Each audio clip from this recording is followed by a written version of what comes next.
I got my TikTok down. Not really. About drove me crazy. Okay. It is silhouette paint, watercolor painting part 2. It's, did I have that buttoned up wrong? It's, Cat Vest Friday. I hope you have a cat vest on. Alright, so last time I talked to y'all, we did the little silhouette painting. And so, I kind of tweaked mine a little bit. I did discover that if you draw this out in Sharpie, and then you watercolor paint over the top, it does leave a film. So then you're gonna have to fill back in with Sharpie again over the top. And I super went fast on the top of this. I did do a little bit of a shadow down here, so it kind of looked like she was landed. And then honestly, I might come back and do some more black stuff in here. Just, I don't know, to make it a little more interesting or whatever, but just keep layers, layers, layers, layers. I will tell you this, once it has that film of watercolor on it, the Sharpies are weird. It'll start to dry out a little bit. It'll start to pick up that pigment of that watercolor, and then you think it's shot, but it's not. Give it a little break, or just kind of rub it on some clean paper, and then it'll come back. The felt of it gets kind of dried out or whatever. Okay, so that's that one. All right. So the second kind of silhouette watercolor painting I'm going to show you is kind of an opposite thing, where this is all about the negative space because our object is in black. The opposite would be, of course, then that the background is nothing, and then the foreground is your shape. So here's one I started. I did not finish it because I'm going to show y'all how I was kind of my process of how I was going to go about it. And I did a deer because all my kids love to do deer. They're country kids, so they love it, and especially my boys. And they're forever trying to draw a deer, and they always have trouble with the proportions, okay? So what I'm going to show you is a real simple way, and I'm going to say the G word, and y'all hate it, I know, and some of you love it, but a grid. A grid is a good way for you to be able to draw accurately. It just is. Now, y'all don't have to get all technical about a grid. You can use a real simple crosshairs grid. And I'm going to show you. Now again, I'm a big advocate of drawing it out, tracing over the top, not tracing somebody else's work, but tracing your own. And trace it over the top because you just get that paper all gunked up and it just never, especially thin paper, and this is thin drawing paper, it's not watercolor paper, all right? So first thing I did, I decided to pull a deer silhouette off of the internet, and so I printed it out. Now, first thing y'all are going to notice is that deer is pretty much a square. And my paper is pretty much a rectangle. It's not a, drastic rectangle, but it is a rectangle. So, and I decided that with the composition of this, there's a lot going on out here, a lot of empty space, and I don't want that. So I'm going to zero in, and how I zeroed in was, and you can cut it, but folding it's probably better because then you can open it up and look at it if you don't like it. And so then I just folded it down. Ta-da! And again, our composition is off up here, off down here. Okay? It's not really off here, it is a little bit on that side. And this, well, actually, I guess it's off on all four sides. Okay, we're good to go. Now, this is more of a drastic rectangle, but we can still adjust to that. The first thing you want to do is just draw those simple crosshairs. Very appropriate for you deer hunters. Just split the paper up, because what happens is you will look at this picture and then you're going to look at, they call it white blank paper freeze. I don't know, they call it something like that. I've seen it before. And you go, holy cow, where on earth am I supposed to start with this? So you need to break it down. So one of the first things is, okay, well, I'm going to bust this shape up right here. Now you could do a complex grid. I'm not going to go into that right now, but this is a simple grid. No math, just lines, okay? So I'm going to come in here and I'm just going to go right across. Now already I've divided my picture into 4 different areas. And so then I'm going to take my big paper. Am I going to turn it like this? It's a vertical rectangle. So I'm going to turn it like this. And then I'm just going to draw. Can y'all see me? I don't know if you see me or not. I got to figure out a way to do this where y'all can see me from up here. Okay, now I'm going to start matching whatever is in each quadrant. 4, that's my math skills. Each quadrant, whatever's in each quadrant, I'm going to match to these quadrants. You're not going to believe how much more accurate that's going to be than just starting with a big old blank piece of paper, okay? So what you need to do is, ta-da! Now you can see, I just kept playing around with it, and I kept tweaking it. See where I've got lines over lines. I've got my crosshairs. I eyeballed it. You can measure it with a yardstick if you want. Okay, the sooner you learn how to eyeball things, and the sooner you learn a good skill for measurement, the more accurate you're going to be in drawing. I have a student, Dylan Dyer, and he is the most accurate draftsman I've ever seen. He can just measure with his eye. Hey Dylan, I miss you, buddy. Anyway, so I highlighted it, and so then I kind of went over the outline a little bit, so it's darker. And then, of course, that paper's all gunked up. So what do? I get me a blank piece of paper. I go to the window. Trace over the top. Okay? Now, I've got my figure. All right, now again, y'all got to remember that this paper is not going to hold up real good to the watercolor. But, you know, it's okay. And you can iron all that up if you want. Okay, so what I did was I started to paint in all these areas. Of course, you know, you can use a bigger brush here, and you can use a smaller brush up here. I kind of threw some blue in there. I thought that was kind of cool. And then in here, I just kind of left this. And so I would think that that probably needs a little more blending out and kind of making it more smooth, okay? So then I got to looking at it, and I was like, well, I mean, this is okay because it's got color and I can see the outline, but I really kind of like this black. I'd like to add some black in. Now, I'm not going to say that I'm going to add it in all over. I may go ahead and leave this like it is.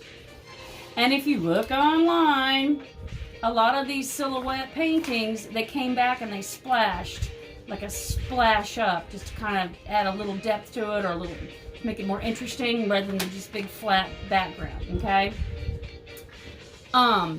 But, you know, that's up to you. You could just kind of, but anyway, so I started in here, and I wanted to show y'all that this is the difference between line variation, thick and thin, thick and thin. That's what makes a drawing interesting. And so you can see right here that this one is not nearly as interesting as this section. Where I've kind of started to come in and make it a little tweaky and twisty, pointy. And then right here, I'm starting to add in some trees and do a tree line across here. You know, you could basically use this as like your landscape area. And you could do this as a tree. And in the middle, you could, you know, maybe you put some ducks flying in there. Or, you know, some cattails. Like this could almost like become a pond area. Or maybe there's a turkey in there. I mean, it could be a wildlife scene. These, your legs could be completely black if you wanted to.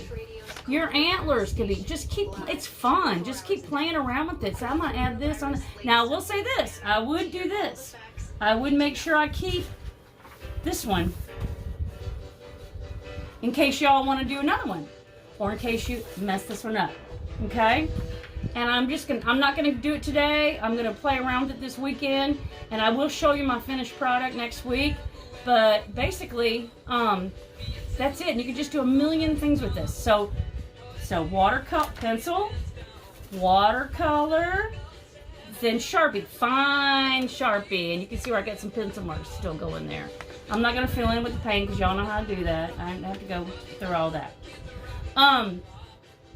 Anyway, and you can do a million, there's so many variations. You all can start today and do one of these till, I don't know, till the beginning of the year and come up with 5 million different combinations of really cool paintings. Now, I will say this.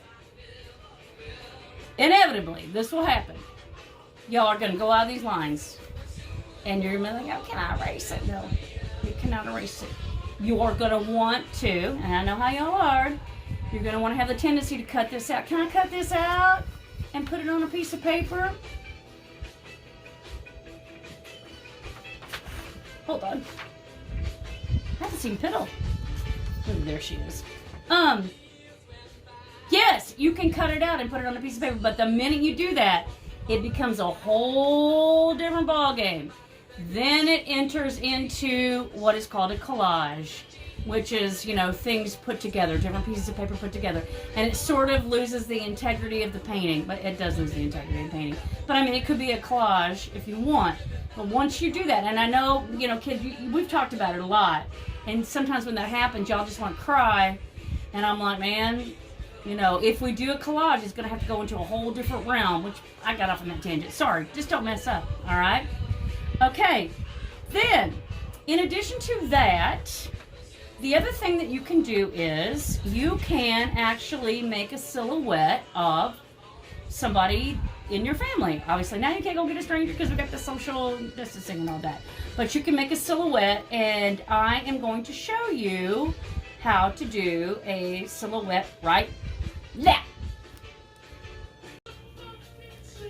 Okay, sorry for being so up close, but anyway, I am. So, if y'all want to do a silhouette of your little brother, your little sister, or your whoever, person, if you can get your dog to sit still, I obviously cannot get my dog to sit still. So, I picked out one of my favorite people, and this person has agreed to pose for me.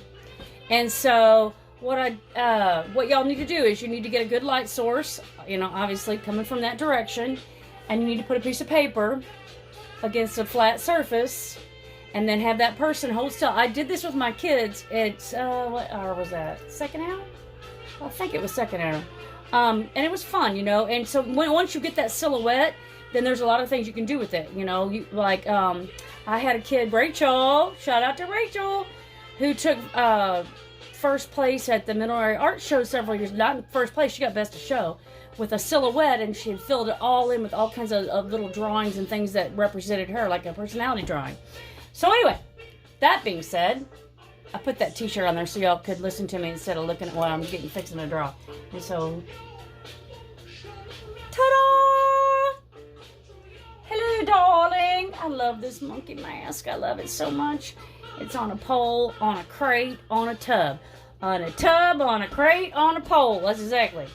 But, you know, just to show y'all, and you can kind of get some of the hair back there. You can add that hair in, because the hair is going to be interesting. And I'm going to draw a little dark because I want y'all to be able to see it. I don't know if you'll be able to see it or not. And then you just trace those lines. Get your hand out of the way. And, you know, obviously you can pose that person however you want. And this guy's super hairy, girl. I don't know what it is. It's just one of my favorite monkey. I got several monkey masks. Imagine that. You can move it around and see that. Goodbye. Ah, there it goes. Oh, Lord. And there's your... Can y'all see that? Hold on. Can you see it? I don't know if y'all can see it or not. Okay, there you go.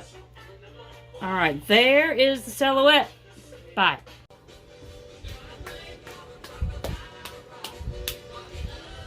Okay, that's it. It was quick today. Very painless.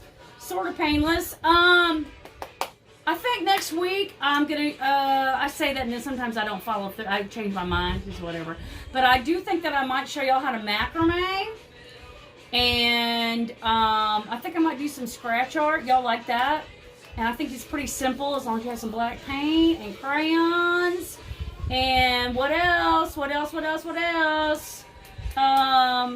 I don't know. Keep making that art.